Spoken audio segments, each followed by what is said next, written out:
Business Now is brought to you by the Information Technology Association of America. Business development, networking, and public policy leadership for today's IT industry. And cooperation with the Corporation for Public Broadcasting and Maryland Public Television.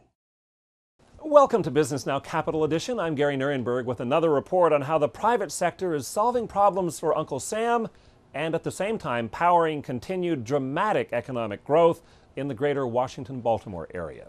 Since 9/11, government increasingly has turned to private industry to overcome major security challenges.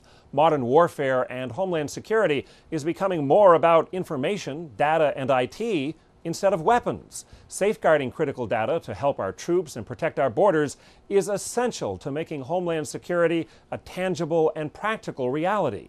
And whether a disaster is caused by terrorists or acts of nature, the private sector has developed services and goods to help protect critical data for enterprises from the Pentagon to Wall Street. Today, we'll look at two cases reflecting the growing partnership between the public and private sector, which is providing answers to a whole new set of concerns that developed as a result of 9/11, the bombing of the federal building in Oklahoma City, anthrax scares, and Katrina.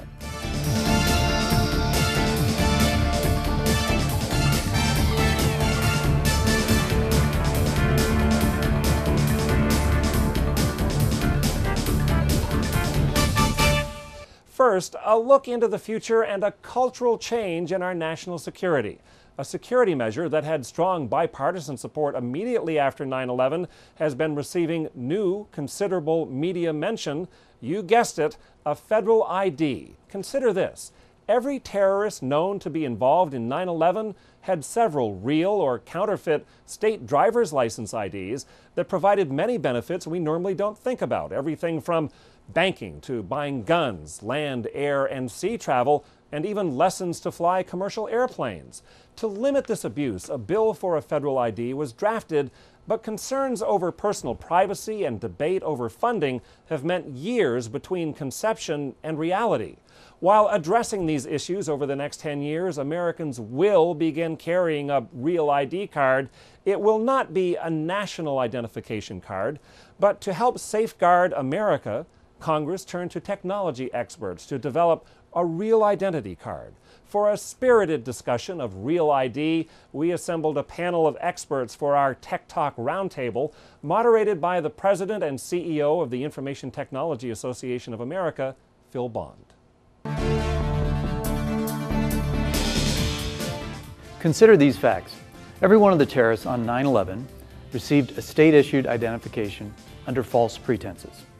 Last year, the Federal Trade Commission received 250,000 complaints about identity theft. And every year in every state, an untold cost in human terms related to underage drinking based again on fake ID. The common thread in all cases, in fact, state-issued, insecure identification. Recently, questions have arisen in Congress, legitimate questions, questions about privacy, questions about cost. What will it cost the states to enact these new driver's licenses? Meanwhile, the Department of Homeland Security is getting ready to issue new standards in regards to the new Real ID. Today, we discuss that with a great panel. Joining me for discussion here, Henry Horton, a partner in IBM's Global Business Services, Ari Schwartz with the Center for Democracy and Technology, Assistant Secretary Dr. Richard Barth from the Department of Homeland Security, and from Northern Virginia, Congressman Tom Davis. Real ID, not as far along as the legislation envisioned at this point in time. A lot of politics, a lot of policy. What's the story? What's the holdup? Well, you're asking big government to implement it, and by the time you get through all the notice requirements, all the hearings, all the responses, it's just taken a long time to get the initial regulations set up so that you can tell the states how to proceed. In the meantime, it's pushing up against a deadline. There is basically a blanket extension for states that need it, but we still find about 20 states just progressing just very quickly and getting this thing moving. It sounds like there are some real concerns out there too. Well, there are, but a lot of it's just jockeying over cost. There is a huge startup cost for anything like this, and nobody wants to pay it. And I've got to believe that some of the states are just as languishing out there, not wanting to move ahead and seeing if they can get some money from the federal government to get it started. And I think some will be forthcoming.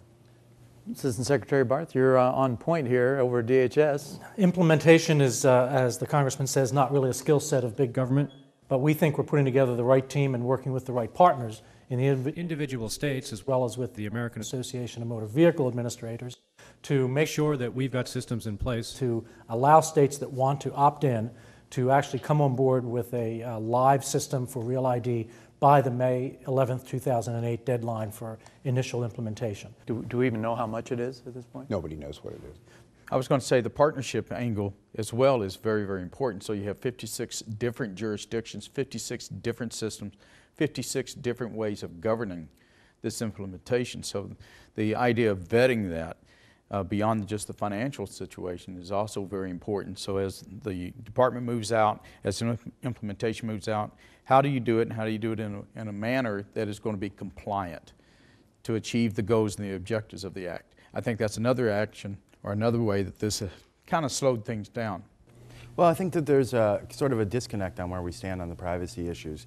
You have members of Congress saying that Real ID protects privacy. You have DHS saying that the law does not allow them to set minimum standards for privacy.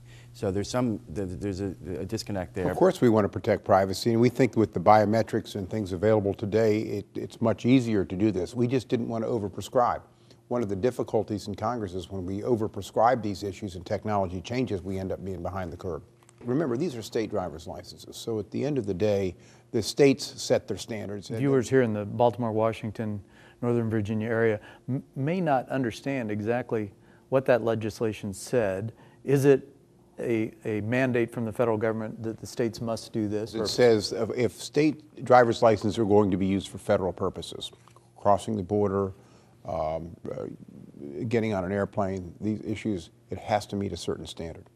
But if states don't want to comply with this and they just want to issue driver's license to whomever and wherever, that's fine, but those residents of those states are not going to be able to use those driver's licenses to get on a plane. They'll have to use a passport or something else. But we think at the end of the day, the pressure to conform is going to be so great that just every state should probably comply with this. And certainly that brings you scale and a bunch of other things from the technology side. Absolutely, absolutely. The scalability, the privacy architecture, separate from the security architecture, is going to be a very important factor. But the idea that a lot of the objectives that the Real ID Act actually has that's called out is probably a good idea just for pure efficiencies and effectiveness and counter fraud. There's a lot of other benefits that the states will achieve from this. The state of California has for years been collecting thumbprints of people applying for a driver's license. We're not going to require that for all Americans who get a Real ID driver's license, but that state wants to do that, and that's an excellent additional feature of a California state driver's license. The state of New Jersey, in a recent conference out in California, made it clear that they were going to move towards an RFID chip